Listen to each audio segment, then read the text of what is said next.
നമസ്കാരം, ഞാൻ ഡോക്ടർ ഭാഗ്യ Q&B health കെയറിലെ Ayurveda ഡോക്ടറാണ്. അപ്പോൾ ഇന്നത്തെ ടോപ്പിക്ക് മുഖക്കുരു അഥവാ പിമ്പിൾസിനെ കുറിച്ചിട്ടാണ്. ഒരുപാട് ആളുകളുടെ സൗന്ദര്യ പ്രശ്നത്തിൽ ഒരു വില്ലനാണ് ഈ മുഖക്കുരു എന്ന് പറയുന്നത് അല്ലേ. മെയിനായിട്ട് നോക്കുകയാണെങ്കിൽ ഒരു ടീനേജ് ഏജിൽ വരുന്ന ആൺകുട്ടികളിലും പെൺകുട്ടികളിലും ഒക്കെയാണ് ഇത് ഒരുപാടായിട്ട് കണ്ടുവരുന്നത്. ഇപ്പം പെൺകുട്ടികളുടെ കേസ് നോക്കുകയാണെങ്കിൽ അവർക്ക് ആ ഒരു 15-13 വയസ്സ് മുതൽ ഒരു 25 വയസ്സ് വരെയൊക്കെ ഇത് ഒരുപാടായിട്ട് കണ്ടുവരുന്നുണ്ട്. പിന്നെ അവരുടെ ബോഡിയിലും വരുന്ന ചില മാറ്റങ്ങൾ കൊണ്ടൊക്കെ അത് തന്നെ കുറയുന്നതായിട്ടും കാണാറുണ്ട്. അതുപോലെ തന്നെ ബോയ്സിനെ നോക്കുകയാണെങ്കിലും അവർക്കും ഈ ഒരു 15 മുതൽ ഒരു 21-22 വയസ്സ് വരെയൊക്കെ ഈ ഒരു മുഖക്കുരു നല്ല രീതിയിൽ വരുന്നതൊക്കെ നമ്മൾ കാണുന്നുണ്ട്.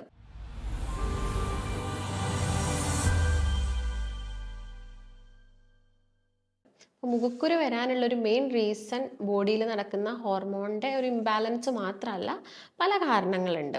അതിൽ ആദ്യത്തെ റീസൺ നോക്കുകയാണെങ്കിൽ തലയിൽ വരുന്ന താരൻ മൂലം ഇങ്ങനെ ഫേസിൽ, അതായത് ഒരു ഫോർഹെഡ്, നമ്മുടെ നെറ്റിയുടെ ഭാഗങ്ങളിലൊക്കെ ചെറിയ ചെറിയ ചെറിയ തരി പോലെ എന്ത് വരാം, മുഖക്കുരു വരാനുള്ള ചാൻസ് ഉണ്ട്. അതുപോലെ തന്നെ പുറം ഭാഗത്താണെങ്കിലും ആ കുരുക്കൾ വരാനുള്ള ചാൻസ് ഈ താരൻ കൊണ്ട് കൂടുതലായിട്ട് വരാം.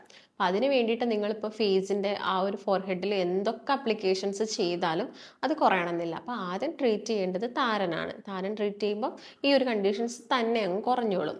പിന്നുള്ളൊരു റീസൺ എന്ന് പറയുന്നത് ഒരു ഓയിലി സ്കിന്നുള്ള ആളുകളിൽ ഫേസ് പിമ്പിൾസ് വരാനുള്ള ചാൻസ് കൂടുതലാണ്. ഓയിലി സ്കിൻ എന്ന് പറയുന്ന സമയത്ത് ഒരുപാട് സെബം പ്രൊഡ്യൂസ് ചെയ്യുന്നു. നമ്മുടെ ഫേസിലുള്ള സെബേഷ്യസ് ഗ്ലാൻസിൽ ഇപ്പോൾ നമ്മുടെ ചുറ്റുപാടുള്ള പൊടികളും കാര്യങ്ങളൊക്കെ തട്ടിയിട്ട് അവിടെ വന്ന് അതെന്തായി കിടക്കും, ക്ലോഗ് ചെയ്ത് കിടക്കും. അപ്പം ജസ്റ്റ് ചെറിയ ചെറിയ പോർസിൽ ഇത് വന്ന് കെട്ടിക്കിടക്കുമ്പോൾ അവിടെ ചെറിയൊരു ഇൻഫ്ലമേഷൻസും കാര്യങ്ങളും നടക്കുന്നതിൻ്റെ ഭാഗമായിട്ട് പിമ്പിൾസ് വരാം. അതായത് ഓയിലി ഫേസിലുള്ള ആളുകൾക്കാണ് കൂടുതലായിട്ടും, ഡ്രൈ സ്കിന്നുള്ള ആളുകൾ നോക്കുന്ന സമയത്ത് ഇവർക്കാണ് കൂടുതലായിട്ടും പിമ്പിൾസ് വരാനുള്ളൊരു ചാൻസ്. മറ്റൊരു റീസൺ നോക്കുകയാണെങ്കിൽ കൂടുതലായിട്ടും അവരുടെ ബോഡിയിൽ നടക്കുന്ന, ഞാൻ നേരത്തെ പറഞ്ഞൊരു ഹോർമോണൽ ഇംബാലൻസ് ആണെന്ന്. ഒരു അസുഖം എന്ന് പറയുന്നത് PCOD. പെൺകുട്ടികളെ നോക്കുകയാണെങ്കിൽ PCOD, പോളിസിസ്റ്റിക് ഒവാരിയൻ ഡിസീസ്, നമ്മുടെ ഓവറീസിൽ ചെറിയ ചെറിയ സിസ്റ്റ് ഫോം ചെയ്യുക, അണ്ടം പൂർണ്ണ വളർച്ച എത്താത്തൊരു കണ്ടീഷനൊക്കെ വരുന്ന സമയത്ത് അവർക്ക് മെൻസ്ട്രേഷനിൽ ഒരുപാട് ഇറഗുലാരിറ്റീസ് വരാം. ചില ആളുകളിൽ മെൻസ്ട്രേഷനൊക്കെ നോർമൽ ആയിരിക്കാം, പക്ഷെ അവർക്ക് ഇങ്ങനെ ഫേസുകളിൽ പിമ്പിൾസ് വരിക, അതുപോലെ തന്നെ മുടി കൊഴിച്ചിലുണ്ടാവുക, അല്ലെങ്കിൽ ചെറിയ ചെറിയ ഹെയർ ഗ്രോത്ത് ഫേസിലും അതുപോലെ തന്നെ വയറിൻ്റെ അടിവശത്തൊക്കെ ഹെയർ ഗ്രോത്ത് ഒക്കെ വരുന്നതൊക്കെ PCODൻ്റെ ലക്ഷണങ്ങളാണ്. അതിൻ്റെ ഭാഗമായിട്ട് എന്ത് വരാം, മുഖക്കുരു വരാനുള്ള ചാൻസ് കൂടുതലാണ്. പിന്നെ എന്തെങ്കിലും വരുന്ന ചെറിയ ചെറിയ ഫേസിലൊക്കെ വരുന്ന ബാക്ടീരിയൽ ഇൻഫെക്ഷൻസ്, നമ്മൾ ഇപ്പം വേറൊരാൾ യൂസ് ചെയ്യുന്ന തോർത്തോ അല്ലെങ്കിൽ ടവലോ അങ്ങനെ ഫേസ് യൂസ് ചെയ്യുക, ഫേസ് നന്നായിട്ട് ക്ലെൻസ് ചെയ്യുന്നില്ല എങ്കിലും ഈ പിമ്പിൾസ് വരാനുള്ള ചാൻസ് ഉണ്ട്. അതുപോലെ തന്നെ ശരീരത്തിൽ വരുന്ന രക്തദുഷ്ടിയാണ് മറ്റൊരു റീസൺ. മുഖക്കുരു വരാനുള്ള ഒരു മെയിൻ കാരണം നമ്മുടെ രക്തത്തിന് വരുന്ന ദുഷ്ടിയാണ്. അപ്പം അതിന് വേണ്ടിയിട്ടൊക്കെ നിങ്ങൾ എന്ത് കാരണം കൊണ്ടാണ് ഈ ഒരു കണ്ടീഷൻ വന്നത് എന്ന് ആദ്യം തന്നെ മനസ്സിലാക്കേണ്ടതുണ്ട്. അപ്പം ഞാൻ നേരത്തെ പറഞ്ഞു, മുഖക്കുരു ചില ആളുകളിൽ 2 രീതിയിലായിട്ട് കാണാം. ചില ആളുകൾ വളരെ മൈൽഡായിട്ട്, അതായത് പെൺകുട്ടികളെ തന്നെ നമുക്ക് നോക്കാം. അവരുടെ പീരീഡ്സ് ആവുന്ന സമയത്ത് വളരെ ചെറിയ രീതിയിൽ മുഖക്കുരുക്കെ വന്നിട്ട് ആ ഒരു പീരീഡ്സ് ഒക്കെ കഴിയുന്ന സമയത്ത്, അല്ലെങ്കിൽ ഓവുലേഷൻ ഡേ ഒക്കെ കഴിയുമ്പോഴേക്കും എന്താവും, ആ മുഖക്കുരു തന്നെ അങ്ങ് പോയിക്കോളും. നമ്മൾ ജസ്റ്റ് ഒന്ന് അപ്ലൈ ചെയ്യുമോ, മെഡിസിൻസ് കഴിക്കൊന്നും വേണ്ട. എന്നാൽ ചില ആളുകളിൽ കുറച്ച് സിവിയറായിട്ടെന്ന് പറയുന്ന സമയത്ത് ഫേസുകളിൽ നല്ല വലിയ രീതിയിലുള്ള മുഖക്കുരുകൾ, അതായത് നല്ല കല്ലിച്ച് കിടക്കുന്ന രീതിയിൽ, അല്ലെങ്കിൽ അവർക്ക് നല്ല വേദന, ഫേസ് ചവയ്ക്കുന്ന സമയത്തൊക്കെ ഈ ഒരു ഭാഗത്തൊക്കെയാണ് മുഖക്കുരു വരുന്നതെങ്കിൽ ചവയ്ക്കുന്ന സമയത്തൊക്കെ നല്ല വേദനയും കാര്യങ്ങളും അനുഭവപ്പെടുക, അതുപോലെ നല്ല ചൊറിച്ചിൽ, ഭയങ്കര ഒരു പുകച്ചിൽ വരിക, അതായത് അവർക്ക് നല്ലൊരു ഇറിറ്റേഷനാണ് ഉണ്ടാകുന്നതെങ്കിൽ അത് കുറച്ച് സീവിയർ ആയിട്ടുള്ള കാര്യമാണ്. അപ്പോൾ അതിന് വേണ്ടിയിട്ട് നമ്മൾ ജസ്റ്റ് ഒരു പുറമെ ഒന്നും പുരട്ടിയിട്ടോ അല്ലെങ്കിൽ ഒരു അപ്ലിക്കേഷൻ ചെയ്തിട്ടൊന്നും യാതൊരു കാര്യവുമില്ല. അതിൻ്റെ കൂടെ തന്നെ നമ്മൾ എന്ത് വേണം, ഇൻറ്റേർണലായിട്ട് നമ്മൾ ഉള്ളിലോട്ട് മെഡിസിൻസ് എടുക്കുന്ന സമയത്ത് അത് കുറയുള്ളൂ. അല്ലെങ്കിൽ ചിലപ്പോൾ നിങ്ങൾ എന്തെങ്കിലും അപ്ലൈ ചെയ്യുന്ന സമയത്ത് ഒരു 1-2 ദിവസത്തേക്ക് അത് പോയേക്കാം, പിന്നെ അത് വീണ്ടും വരും. ചിലപ്പം ആ ഒരു ചേഞ്ചസ് ബോഡിയിൽ നടക്കുന്നത് രക്തദുഷ്ടി കൊണ്ടോ അല്ലെങ്കിൽ ഹോർമോണൽ ഇംബാലൻസ് ഒക്കെ ആണെങ്കിൽ നമ്മൾ അതിന് വേണ്ടിയിട്ടുള്ള മെഡിസിൻസ് എന്താണ് ഉള്ളിലോട്ട് കഴിക്കേണ്ടതുണ്ട്. പിന്നെ നിങ്ങൾ ശ്രദ്ധിക്കേണ്ട ഒരു കാര്യം എന്ന് പറയുന്നത്, ഇങ്ങനെ മുഖക്കുരു വരുന്ന ആളുകൾ എന്തൊക്കെ മെഡിസിൻസ് ആണ്, ഞാൻ ഒരു ആയുർവേദ ഡോക്ടർ ആയതുകൊണ്ട് തന്നെ എന്തൊക്കെ ആയുർവേദിക് മെഡിക്കേഷൻസ് നിങ്ങൾക്ക് എടുക്കാം എന്നുള്ളതിനെ കുറിച്ച് നമുക്ക് നോക്കാം. അതിൽ ആദ്യം തന്നെ കഷായങ്ങളാണെങ്കിലും അരിഷ്ടങ്ങളാണെങ്കിലും ആസവങ്ങളാണെങ്കിലും ഒക്കെ അവൈലബിൾ ആണ്. അതിലിപ്പോൾ കഷായമൊക്കെ നോക്കുകയാണെങ്കിൽ പടോല കടുരോഹിണ്യാദി കഷായം, നിംബാദി കഷായം, അതുപോലെ തന്നെ ആസവങ്ങൾ ഉഷീരാസവം, സാരിവാസവം, അതുപോലെ തന്നെ ഗതിരാരിഷ്ടം, ഇങ്ങനെയുള്ള അരിഷ്ടങ്ങളും ഒക്കെ ചന്ദനാസവം, നമ്മുടെ ബോഡിയുടെ കണ്ടീഷൻസ് അനുസരിച്ച്, അതായത് ഞാൻ ഈ പറയുന്ന മെഡിസിൻസ് നിങ്ങൾ ഡയറക്റ്റ് കടയിൽ പോയിട്ട് വാങ്ങാനല്ല, ഒരു ഡോക്ടറെ കൺസൾട്ട് ചെയ്തിട്ട് നിങ്ങൾക്ക് വരുന്നത് എങ്ങനത്തെ പിമ്പിൾസ് ആണ് അല്ലെങ്കിൽ എന്തെങ്കിലും ഹോർമോണൽ ചേഞ്ചസ് ഉണ്ടോ എന്ന് മനസ്സിലാക്കിയിട്ട് അത് ആ ഒരു ഡോക്ടറുടെ നിർദ്ദേശപ്രകാരം മാത്രം എന്ത് വേണം ഇങ്ങനെയുള്ള മെഡിസിൻസ് ഒക്കെ കഴിക്കാൻ വേണ്ടിയിട്ട്. അപ്പം ഇതിൻ്റെ കൂടെ തന്നെ മുഖലേപനം, ആയുർവേദത്തിൽ മുഖലേപനം വളരെ ഇമ്പോർട്ടൻ്റ് ആയിട്ടുള്ളൊരു കാര്യമാണ്. മുഖലേപനം എന്ന് പറയുന്നത് എക്സ്റ്റേണൽ ആയിട്ട് നമ്മൾ അപ്ലൈ ചെയ്യുന്ന ഒരു കാര്യമാണ്. അതിന് വേണ്ടിയിട്ട് നമ്മൾ എന്തൊക്കെ കാര്യങ്ങൾ ശ്രദ്ധിക്കണം എന്ന് നോക്കാം. ഫസ്റ്റ് പറയുകയാണെങ്കിൽ, നിങ്ങൾ എപ്പോഴും ഫേസിൽ ഈ അപ്ലിക്കേഷൻ ചെയ്യേണ്ടത് എപ്പോഴും മോർണിംഗ് ആണ് കുറച്ചും കൂടി ബെറ്റർ എന്ന് പറയുന്നത്. ഒട്ടുമിക്ക ആളുകളും രാത്രി കിടക്കാൻ നേരത്ത് ഫേസിൽ എന്തെങ്കിലുമൊക്കെ അപ്ലൈ ചെയ്ത് പോയിട്ട് കിടക്കും. അത് നല്ലൊരു ശീലമല്ല. അത് നമ്മുടെ ഫേസിന് പിന്നീട് ചിലപ്പം അത് നമ്മൾ അപ്ലൈ ചെയ്യുന്ന സമയത്ത്, ലേപനത്തിൻ്റെ കേസാണെങ്കിൽ അപ്ലൈ ചെയ്യുന്ന സമയത്ത് എന്താവും, അത് സ്കിന്നിലോട്ടൊന്നും ഇറങ്ങി ചെല്ലുന്നില്ല. ഇതിപ്പോൾ ക്രീംസ് ഒക്കെ ആണെങ്കിൽ നമ്മുടെ സ്കിന്നിൽ കംപ്ലീറ്റ് ആയിട്ട് നമ്മളത് ആ ഒന്ന് അപ്ലൈ ചെയ്യുമ്പോൾ സ്കിന്നിലോട്ട് കംപ്ലീറ്റ് ആയിട്ട് പോകുന്നുണ്ട്. എന്നാൽ ലേപനം എന്ന് പറയുമ്പോൾ പുറത്ത് ജസ്റ്റ് ഒരു തിൻ ലെയർ വരുന്നുണ്ടാവുമല്ലോ. അതുകൊണ്ട് തന്നെ നിങ്ങൾ രാത്രി സമയത്ത് അത് അപ്ലൈ ചെയ്ത് കിടക്കുന്ന സമയത്ത് രാവിലെ ആകുമ്പോഴത്തേക്ക് ചിലപ്പോൾ ഫേസൊക്കെ ഭയങ്കര ടൈറ്റായിട്ട് എന്താവാം, പിന്നീട് അത് ചെറിയ ചെറിയ ചുളിവുകളും വരകളൊക്കെ വരാനുള്ള ചാൻസ് ഉണ്ട്.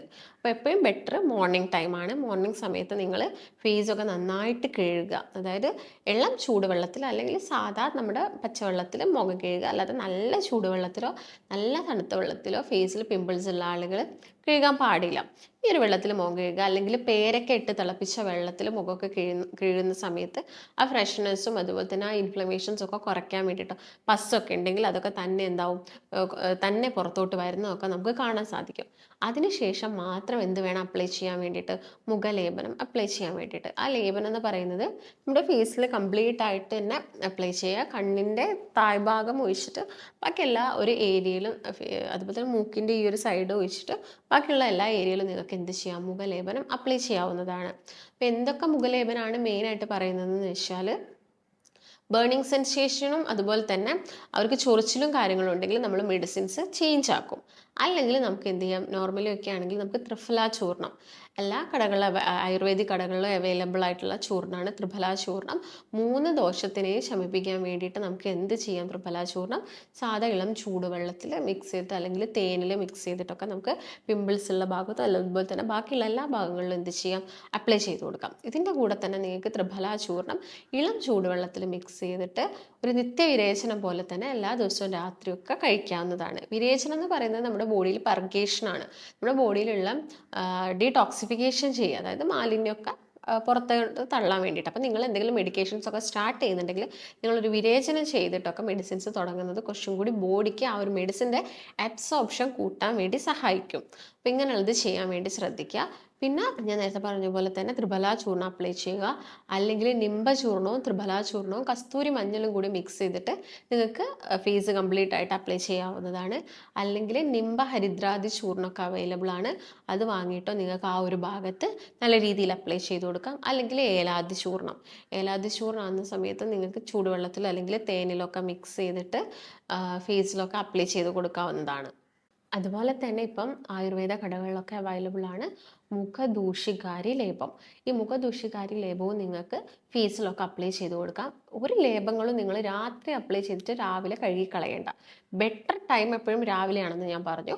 നിങ്ങൾക്കിപ്പോൾ രാത്രി സമയമൊന്നും രാവിലെ കിട്ടുന്നില്ലെങ്കിൽ നിങ്ങൾക്ക് രാത്രി ജസ്റ്റ് ഇത് അപ്ലൈ ചെയ്തിട്ട് ഒരു 10 മിനിറ്റ് വച്ചതിന് ശേഷം നിങ്ങൾക്ക് എന്ത് ചെയ്യാം, ഇത് കഴുകിക്കളയാവുന്നതാണ്. പിന്നെ നിങ്ങളുടെ ഫേസിന് ജസ്റ്റ് ഒരു മോയ്സ്ചറൈസേഷൻ എന്ന രീതിയിൽ നമുക്ക് അലോവേരയുടെ പൾപ്പും കാര്യങ്ങളൊക്കെ അപ്ലൈ ചെയ്ത് കൊടുക്കാം. അതുപോലെ തന്നെ നിങ്ങൾക്ക് നന്നായിട്ട് മുഖക്കുരുവും കാര്യങ്ങളൊക്കെ വരുന്നുണ്ടെങ്കിൽ ആര്യവേപ്പിൻ്റെ ഇല അരച്ചതും അലോവേരയുടെ ജെല്ലും അതുപോലെ തന്നെ മഞ്ഞളും നിങ്ങൾക്ക് ആ ഒരു ഭാഗത്ത് എന്ത് ചെയ്ത് കൊടുക്കാം, അപ്ലൈ ചെയ്ത് കൊടുക്കാം. എന്നാൽ ചില ആളുകളിൽ ഈ അലോവേര പൾപ്പും അതുപോലെ തന്നെ മഞ്ഞളൊക്കെ അലർജി ഉണ്ടാക്കാനുള്ള ചാൻസ് കൂടുതലാണ്.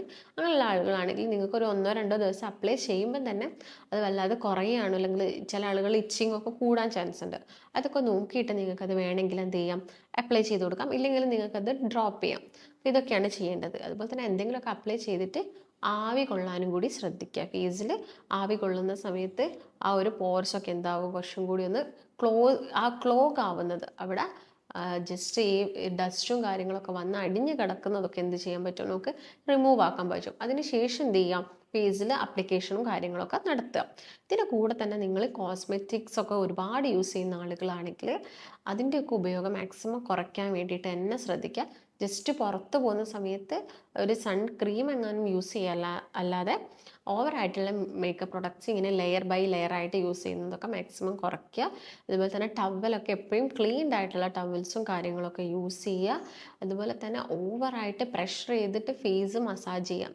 ഈ പിമ്പിൾസ് ഉള്ള ഒരു കണ്ടീഷനിൽ നിങ്ങൾ ഭയങ്കര ശക്തിയിൽ ആ ഒരു പിമ്പിൾസ് ഉള്ള ഭാഗത്തൊന്നും ഓവറായിട്ട് എന്ത് ചെയ്യുക, ഇപ്പോൾ ഫേസ് വാഷ് ഇട്ട് കഴുകുകയാണെങ്കിൽ നല്ല പ്രഷറൊന്നും കൊടുക്കാതെ വളരെ മൈൽഡായിട്ട് അതിനൊന്നും അധികം നോവിക്കാത്ത രീതിയിൽ തന്നെ എന്ത് ചെയ്യുക, കഴുകാനും ശ്രദ്ധിക്കുക. അതുപോലെ തന്നെ ഈ ചൂർണം അല്ലെങ്കിൽ ലേപം അപ്ലൈ ചെയ്ത് കഴിഞ്ഞാലും വെള്ളമിട്ട് കഴുകുന്ന സമയത്ത് വളരെ സോഫ്റ്റ് ആയിട്ട് തന്നെ ആ ഒരു ഭാഗം എന്ത് ചെയ്യുക, കഴുകിക്കളയുക. അതുപോലെ തന്നെ ടവലോടൊക്കെ നന്നായിട്ട് ക്ലീൻ ചെയ്തിട്ട് എപ്പോഴും വെക്കാൻ വേണ്ടിയിട്ടൊക്കെ ശ്രദ്ധിക്കുക. പിന്നെ നിങ്ങൾ ഒരുപാട് പൊടിയുള്ള ഭാഗത്തോട്ടൊക്കെ പോകുന്നുണ്ടെങ്കിൽ ആ ഒരു സമയത്തൊക്കെ മാസ്ക് ഉപയോഗിക്കുകയാണെങ്കിൽ ആ ഒരു ഏരിയയിൽ ഡസ്റ്റ് വന്ന് അടിയുന്നതൊക്കെ നമുക്ക് എന്ത് ചെയ്യാൻ പറ്റും, പ്രിവെൻറ്റ് ചെയ്യാൻ വേണ്ടിയിട്ട് സാധിക്കും. അപ്പോൾ മെയിനായിട്ട് നിങ്ങൾ ശ്രദ്ധിക്കേണ്ടത് ഈ പറഞ്ഞ കാര്യങ്ങളൊക്കെയാണ്. ഇതിൻ്റെ കൂടെ തന്നെ നിങ്ങൾ എന്ത് ചെയ്യണം, നന്നായിട്ട് വെള്ളം കുടിക്കാനും കൂടി ശ്രദ്ധിക്കണം. വെള്ളം എന്ന് പറയുന്ന സമയത്ത് നമ്മൾ ബോഡി വെയിറ്റ് ഒക്കെ നോക്കിയിട്ട് വെള്ളം ഒറ്റയടിക്ക് കുടിക്കാനല്ല, പല സമയങ്ങളായിട്ട് വെള്ളം കുടിച്ചിട്ട് ബോഡി എപ്പോഴും എന്ത് ചെയ്യാം, ഹൈഡ്രേറ്റ് ആയിട്ട് വെക്കാൻ വേണ്ടി ശ്രദ്ധിക്കുക. അതുപോലെ തന്നെ കഴിക്കുന്ന ഭക്ഷണങ്ങൾ ഒരുപാട് എണ്ണയിൽ വറുത്തതും അതുപോലെ തന്നെ ഒരുപാട് കടകളിൽ നിന്ന് കിട്ടുന്ന ഫ്രൈ ഐറ്റംസ് അല്ലെങ്കിൽ നമ്മൾ ഈ അൽഫാം ഷവർമ പോലുള്ള ഭക്ഷണങ്ങളൊക്കെ മാക്സിമം ഒഴിവാക്കുക. വീട്ടിൽ നിന്ന് തന്നെ കിട്ടുന്ന ഭക്ഷണം കഴിക്കുക. പച്ചക്കറികളും പഴങ്ങളൊക്കെ ധാരാളമായിട്ട് നമ്മുടെ ഭക്ഷണത്തിൽ ഇൻക്ലൂഡ് ചെയ്യുക. പ്രോട്ടീൻ അടങ്ങിയ ചെറുപയർ, കടല, ഇതൊക്കെ നമ്മൾ ഭക്ഷണത്തിൽ ഇൻക്ലൂഡ് ചെയ്തിട്ട് ബേക്കറി ഐറ്റംസ്, അതുപോലെ തന്നെ കോളകൾ, ജ്യൂസുകൾ, പഞ്ചസാര ഓവറായിട്ടുള്ള ഭക്ഷണങ്ങൾ, ഇതൊക്കെ മാക്സിമം ഒഴിവാക്കാൻ വേണ്ടിയിട്ട് ശ്രദ്ധിക്കുക. അപ്പോൾ മുഖക്കുരു വരുന്ന ആളുകളും അതുപോലെ തന്നെ ഇടയ്ക്കിടയ്ക്ക് ഇത് വരുന്നുണ്ട്, അല്ലെങ്കിൽ നിങ്ങൾക്ക് അസുഖമാണെങ്കിൽ നിങ്ങളിപ്പോൾ PCODക്ക് മെഡിസിൻസ് കഴിക്കേണ്ടി വരും, അല്ലെങ്കിൽ തൈറോയിഡിന് മെഡിസിൻസിൻ്റെ എടുക്കേണ്ട ആവശ്യമുണ്ടെങ്കിൽ അത് കഴിക്കേണ്ടി വരും. അതിൻ്റെ കൂടെ തന്നെ ഈ കാര്യങ്ങളൊക്കെ ശ്രദ്ധിക്കുക. അതുപോലെ തന്നെ ബോഡിക്ക് നന്നായിട്ടുള്ളൊരു എന്ത് ചെയ്യുക, വ്യായാമം ഒരു 20 മിനിറ്റൊക്കെ കൊടുക്കുന്നതൊക്കെ എപ്പോഴും നല്ലതാണ്. അപ്പോൾ ഈ കാര്യങ്ങളൊക്കെയാണ് നിങ്ങൾ പിമ്പിൾസ് ഉള്ള ആളുകൾ ശ്രദ്ധിക്കേണ്ടത്. നമുക്ക് മറ്റൊരു നല്ല ഹെൽത്ത് ടോപ്പിക്കുമായിട്ട് വീണ്ടും കാണാം. നന്ദി.